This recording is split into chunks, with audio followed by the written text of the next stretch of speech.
Hi, I'm your host, Jürgen Strauss from InnovaBuzz, and I'm really excited to welcome today to the InnovaBuzz podcast from Las Vegas in the USA, although he's traveling in South Carolina, I think, at the moment, Matthew Cox, who's the founder of MC Training and host of the Purpose-Driven Person podcast.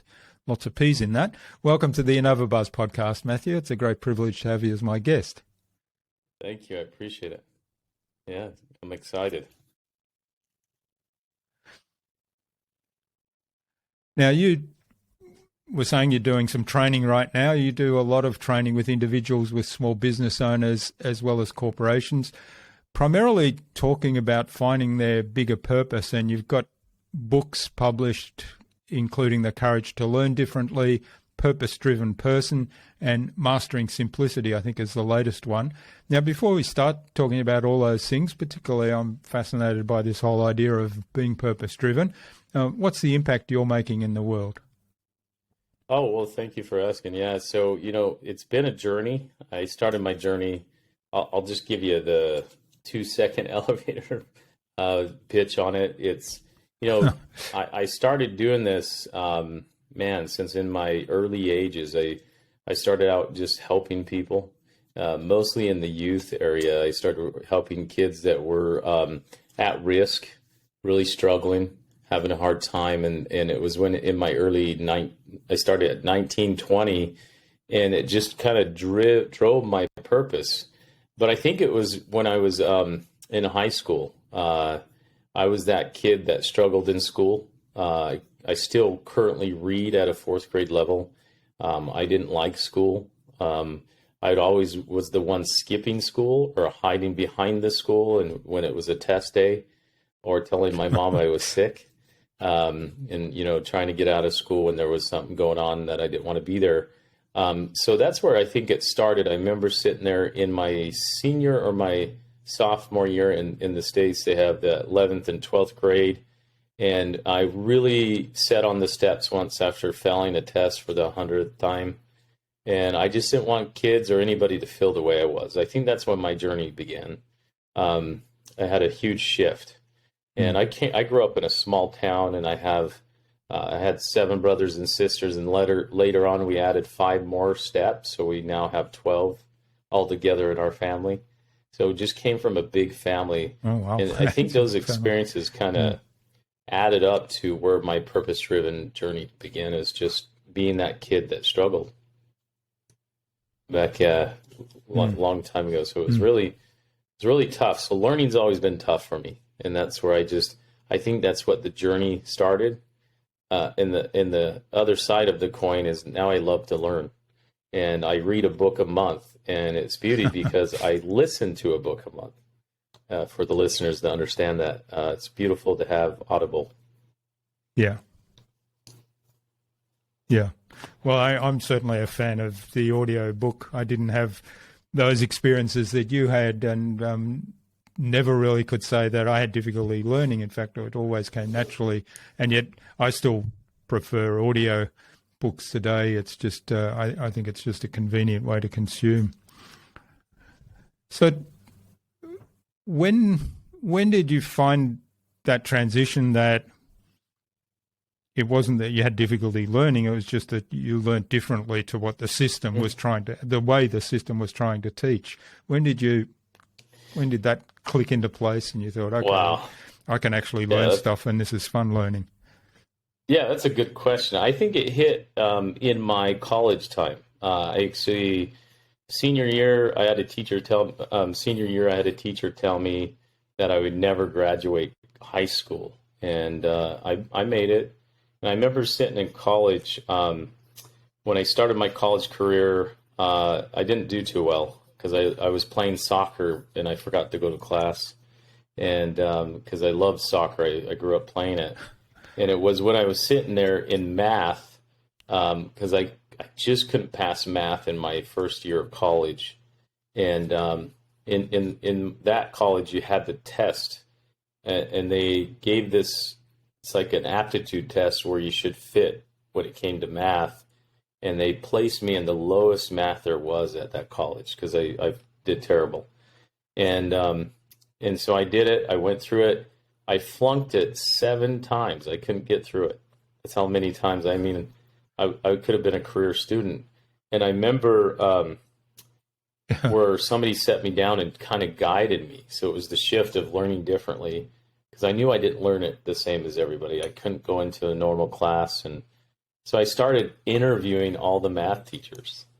I started going around and talking to them and interviewing them, asking them what their style of teaching was, explained, and I was very transparent what I struggled with. And I found one teacher in the summer, Mr. Bowler. I still remember. He was a lawyer, and he was an adjunct teacher. He would just teach in the summers, and he met my style, and I took his class, and I passed it. And I got a little bit lower than I should have, and I went to the math department. So that was my turning point when I realized I had to be the one to understand and teach people I learned different and advocate for it. And so I realized in that process that's when my turning point began. And it was a game changer, because then I started doing it with everything I did. Yeah, I love it. You sort of took responsibility for your circumstance and said, well, what can I influence to change it? Yeah. All right. Well, let's come back to that purpose-driven title that you have for one of your books and also for the podcast. What specifically do you mean by purpose-driven? So purpose-driven came about after all those experiences I shared. It was after college, I started working with foster kids and helping kids that didn't have homes. I was introduced to it by a friend, and he was working on seminars. He did emotional growth seminars, and so I fell into life coaching. I actually started helping people kind of find their purpose, and it just came about because I was always looking for mine. I think as human beings, we're always looking for a purpose. One of my favorite authors, Viktor Frankl, talks about if you don't have a cause greater than you, there's that exponential frustration that, that as you hear, it's that lack of purpose, that lack of meaning. And I really navigated, or not navigated, but I gravitated towards that concept of finding meaning in life, because I was that kid that was always told that I didn't have a meaning. Statistically, I shouldn't be doing what I'm doing. And so I just started that journey. I started helping people. I started with teenagers, then it ended up with parents, started going into homes, and then I started becoming an entrepreneur and starting businesses. And now I do that with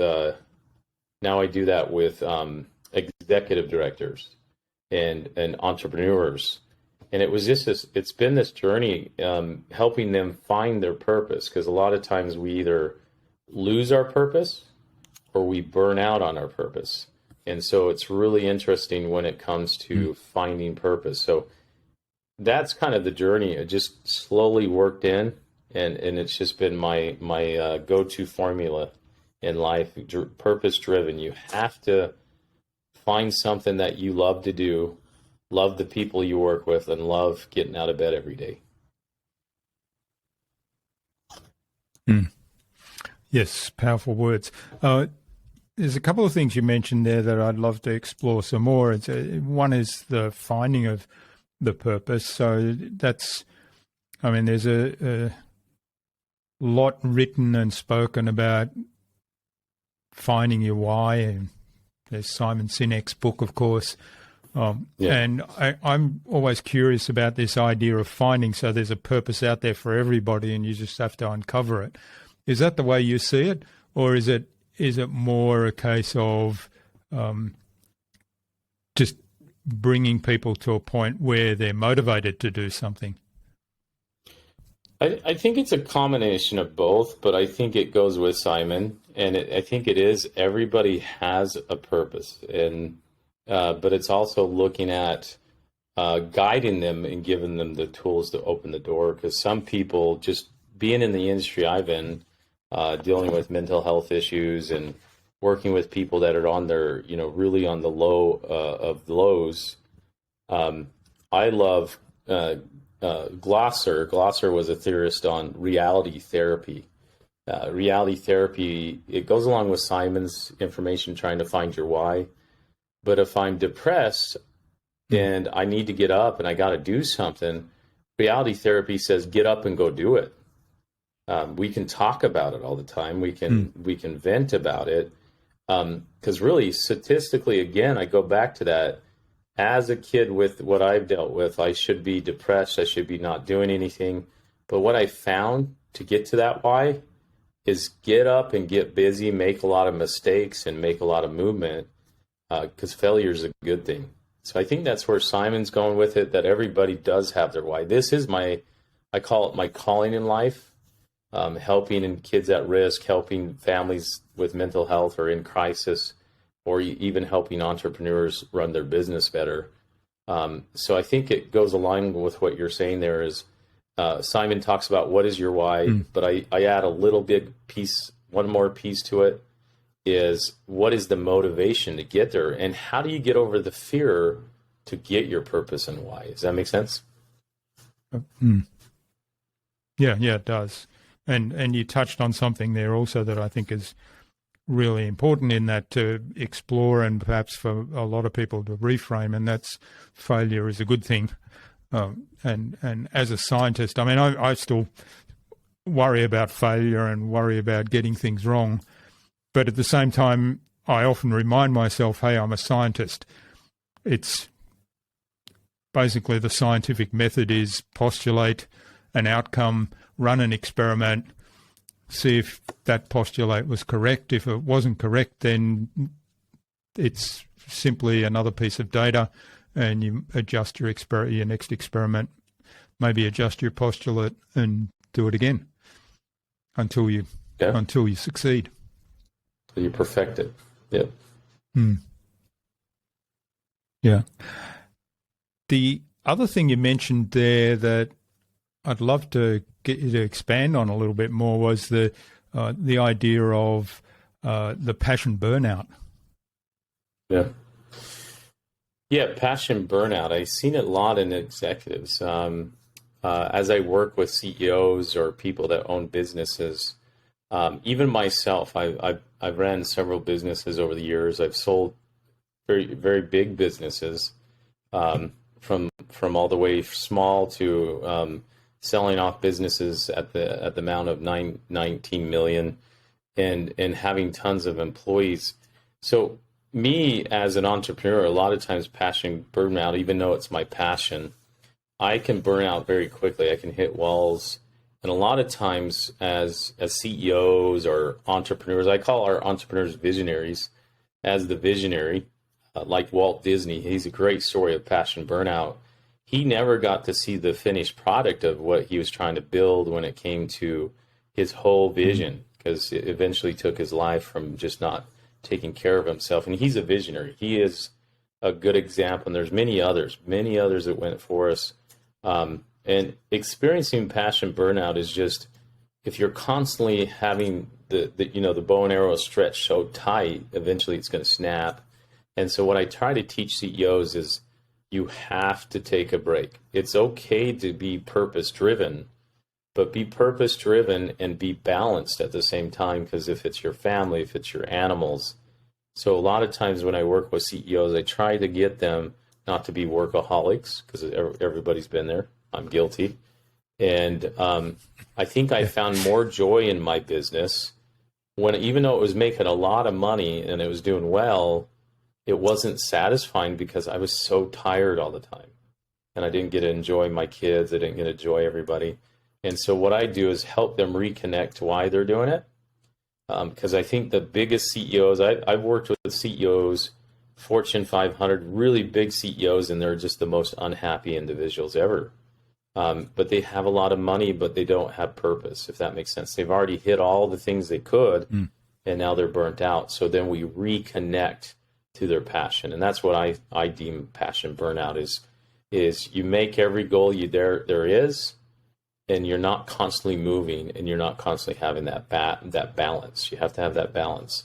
I think a lot of really high performers end up losing their health in the process. You can you can look at a good show to kind of measure that against is like the Shark Tank. You'll see a lot of those very successful individuals.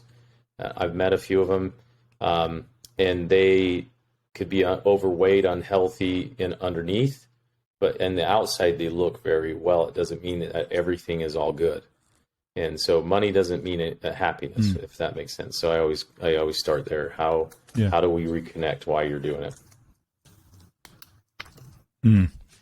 Yeah, there's a lot in that.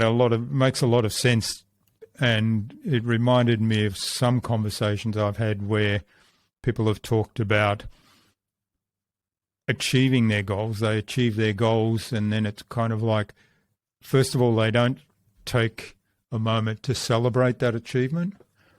They're kind of right on to the next thing. And secondly, it's almost a huge anticlimax to achieving that goal. Rather than, yes, I've achieved that goal, I'm really excited. It's like, oh, I've achieved that goal. What do I do now? It's almost a loss of purpose.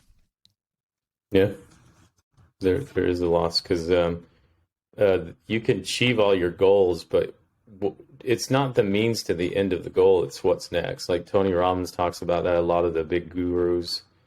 You have to continue to put that goal out. Okay, if I hit that goal, what's the next? What's the next?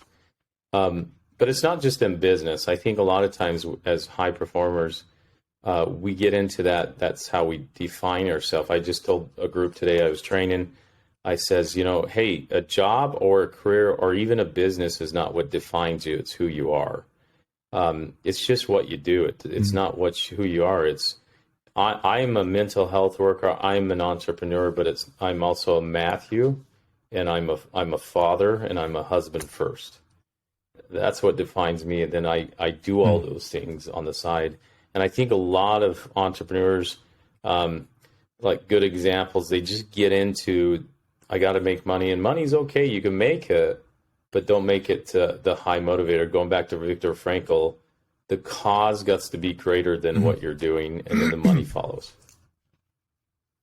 The money will follow, yeah. So that's a really important message. I think there's two really important messages there. The cause should be first.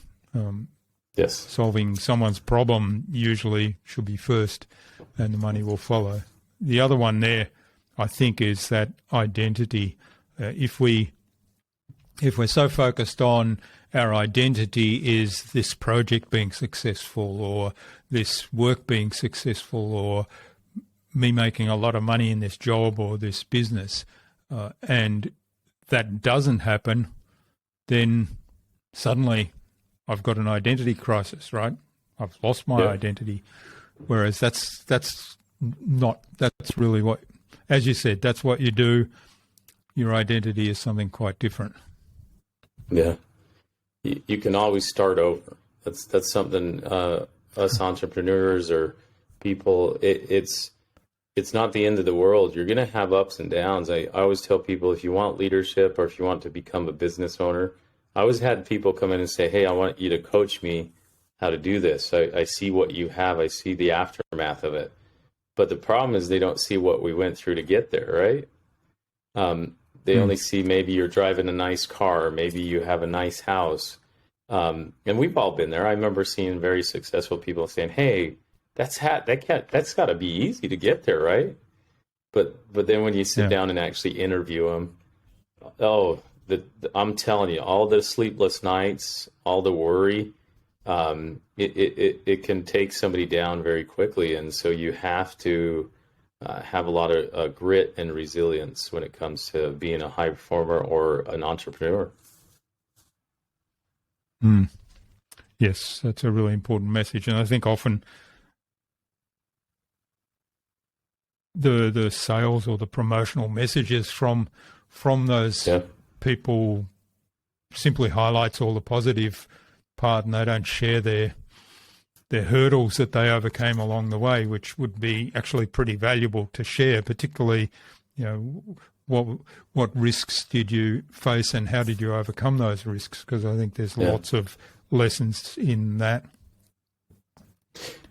Now, in the book, Sorry, no, go ahead.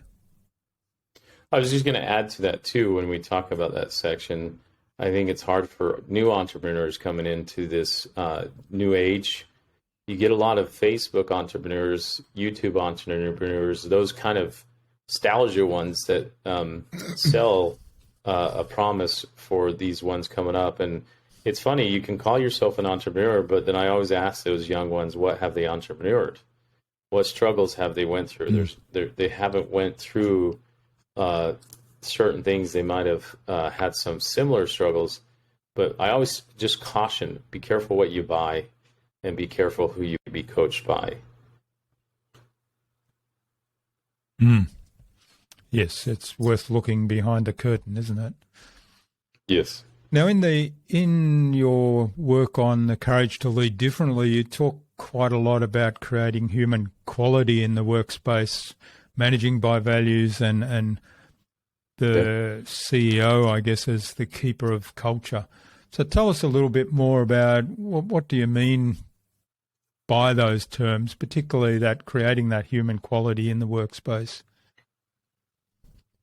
Well, it all starts with a vision again, purpose. It starts with that visionary. So in life, you have to have that visionary who brings everybody to the table. In all organizations, you have to have purpose. You have to have values.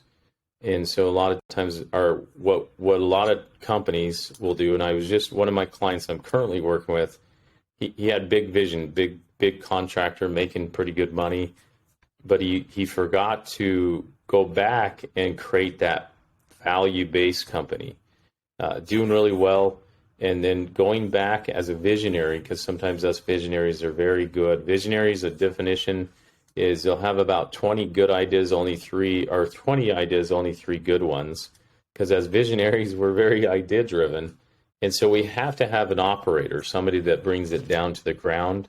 And that's what that means, is creating that value, making sure that we hire, we fire, and we promote by those values. And it can be simple. You know, I always encourage people to do 3 to 5 values, but then have a people plan.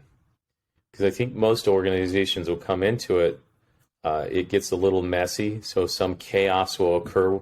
Because when you first start out as an entrepreneur, it's just you, and then you add one more person, then the complexity grows, right? Then you add another person, then you add another person, and the next thing you know, you have 10 people. So in my organization, it was just me and my wife. It became another one, and at the end of it, we had over 500 employees, and the complexity gets worse. And so you have to really have that lined, and that's what that means, is just from the visionary, make sure you are looking at those values and promote it all the way down between you and the operator or the integrator.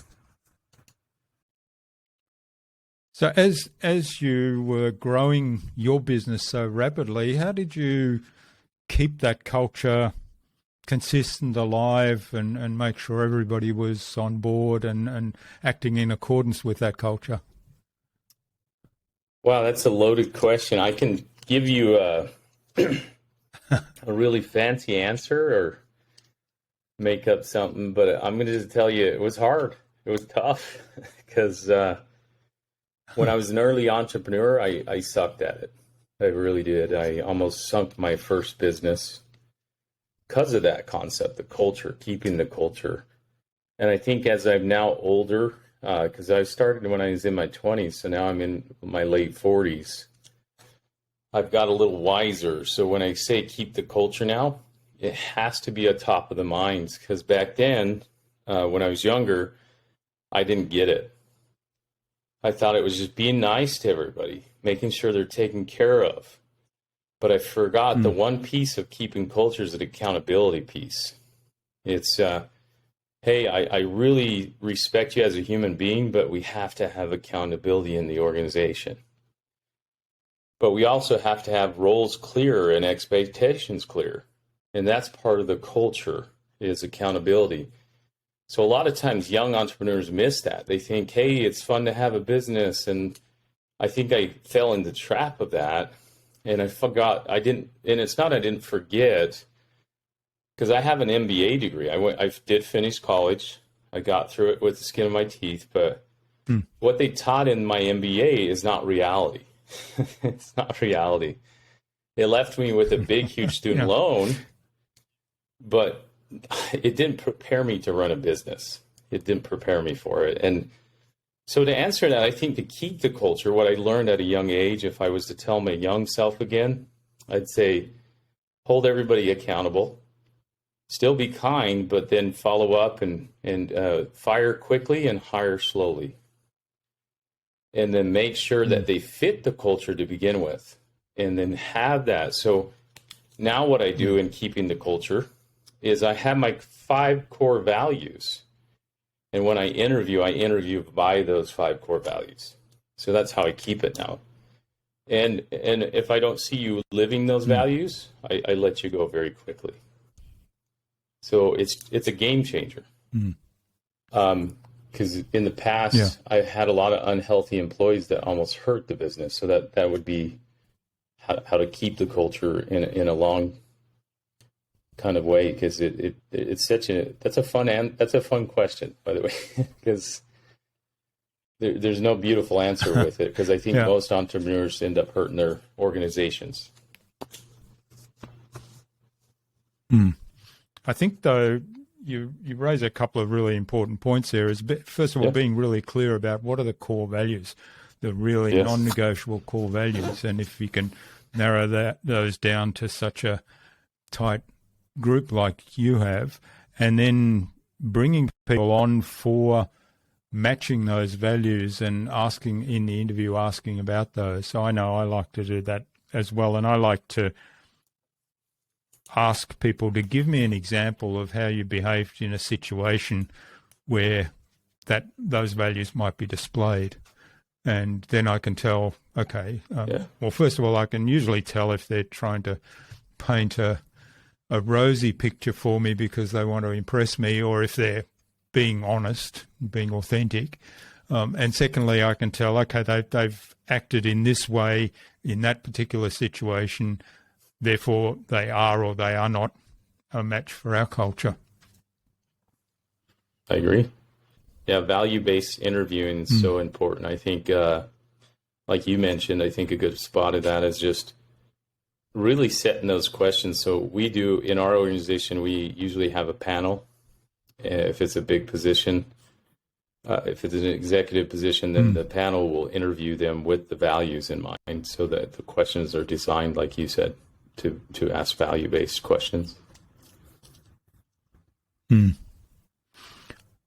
Excellent. And then the other question around that rapid growth in the business is, how do you keep people keep the teamwork alive, keep people feeling part of a bigger purpose, keep that purpose-driven value, if you like, really core to the whole organization? Yeah, that's important. So we have what's called a vision tool.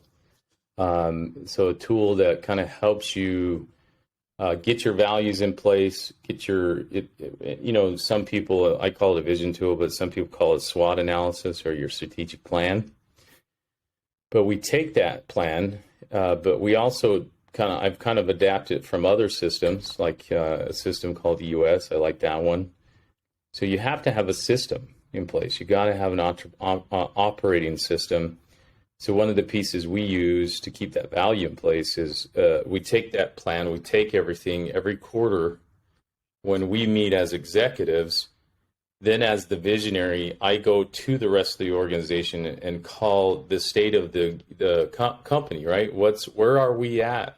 What is it going on? And I give that speech to the whole company. That speech goes down that after we met as executives that quarter, then I go around and meet with everybody and making sure they understand what the core values are, what we're doing, what is our mission, and speak to all the company rocks or goals that quarter so that everybody's bought into what we're doing and they see that, if that makes sense. So I think that's what it was the game changer for me as an entrepreneur is just being able to cascade that message down to even the janitor. Everybody got to know it. Mm. Mm. That's a really important point, I think, and I know from some of the big organizations I've worked in that was definitely, there was a breakdown in communications. I mean, I was later on in my career at very senior levels, but I know even at some of those senior levels, the decisions at board level didn't even reach sort of 2 levels down, and Nope. let alone right through the organization. Mm. Yeah. All right. Well, this is fascinating, Matthew. We could go on digging into this in a lot more detail, but I'm cognizant of the time and your time. I'm really appreciative of you spending the time with us. So I think it's a good point now to move on to the Buzz, which is our innovation round. It's the same 5 questions I ask of each of our guests. So the idea is you'll give us some really snappy answers that'll inspire the listener to do something awesome as a result today. All right. You all set? I'm set. Let's do it. So what's the number one thing? Excellent. What's the number one thing anyone needs to do to be more innovative? Just get up and do it. Get over your fear. Go do it. Yeah, take action. That's important, right? You mentioned that earlier as well. Thanks for that. What's the best thing you've done to develop new ideas? I get the idea and I figure out if somebody's done it or if it's out there and how I can make it happen.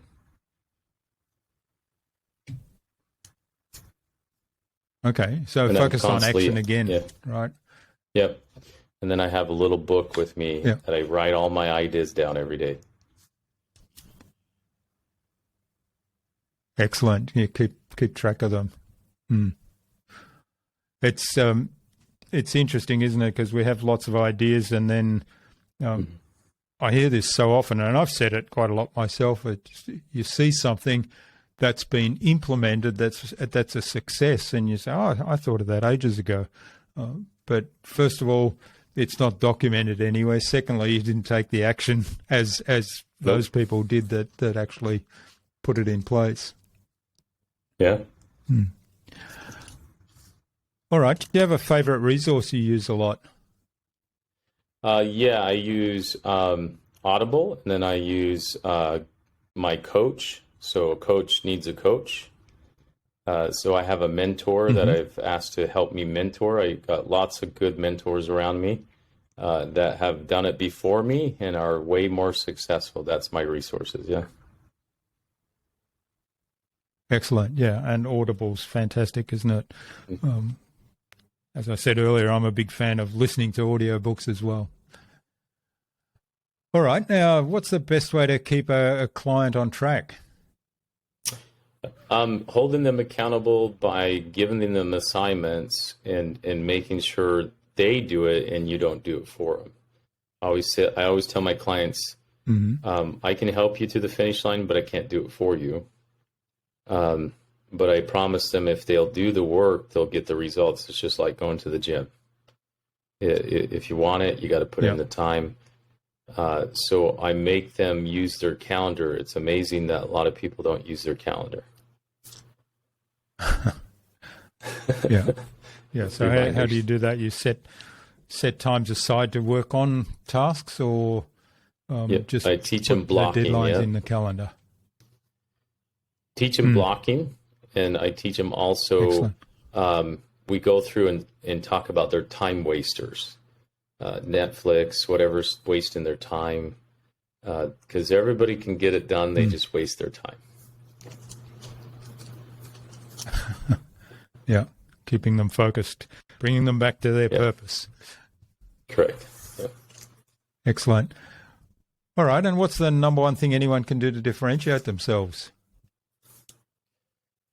Yeah, that's a good one. I think for me, there's one of you, there's only you, and the way to do it is figuring out how to tell your story and get it out there. But also marketing yourself in an appropriate way.